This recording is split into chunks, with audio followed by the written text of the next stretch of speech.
The Hoboken train crash. Let's talk about what they're not telling you. 1 dead, over 100 injured in a New Jersey train crash in the middle of rush hour on Thursday morning. At least one person has died, up to 100 were injured.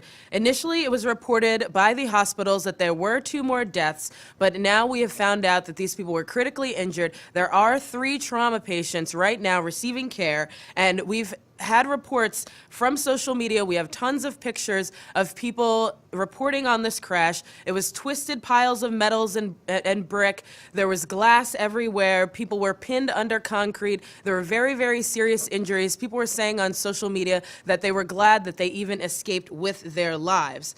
And what I'm saying about this, what I found really disturbing in the article that we linked to at NBC New York from Infowars.com was that when this train actually crashed, there is a technology that's required by the federal government. It's not currently being enforced. The deadline has been repeatedly extended. Now the next deadline is December 31st, 2018. This technology would actually help the trains to slow down when, as in this case, it's an accident or something caused by the operator that stops the train from actually stopping when it gets into the station. Now, if this hadn't happened, if they had this technology in place, then perhaps this woman who was just standing on the platform, a woman in her 30s, would not have been killed.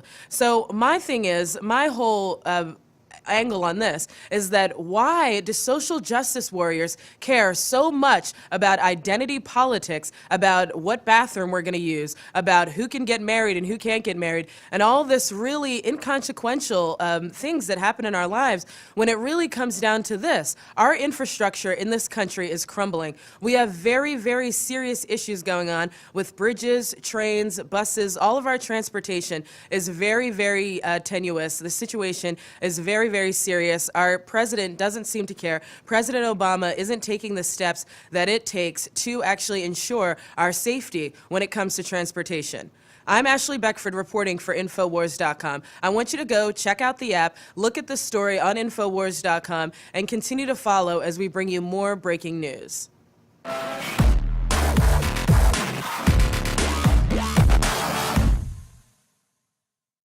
Infowars is proud to announce the official Infowars Live app, available now for iPhone and Android. Infowars Live allows you to watch a live, high-definition feed of The Alex Jones Show 24/7 and get the latest breaking Infowars reports straight to your phone. Want to read the latest exclusives on Infowars.com? Or do you want to catch up on world news? Now you can do so with Infowars Live anywhere you go. You can browse the news, share content, and more. And best of all, it's free to download at Infowars.com. The app is brand new. This is the first release, and it was completely built from the ground up. We've seen example after example of cable news networks attempting to deceive you. In short, the mainstream media is being covertly manipulated by well-financed political forces who are trying to sway public opinion in an unnatural direction that only serves establishment agendas. But Infowars Live is the solution to the controlled press that is rapidly losing influence. So download Infowars Live today at Infowars.com and learn what's really going on instead of being spoon-fed lies by the mainstream media.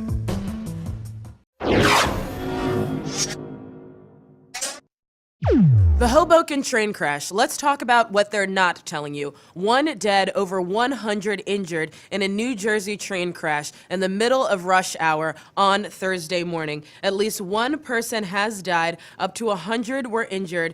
Initially, it was reported by the hospitals that there were 2 more deaths, but now we have found out that these people were critically injured. There are 3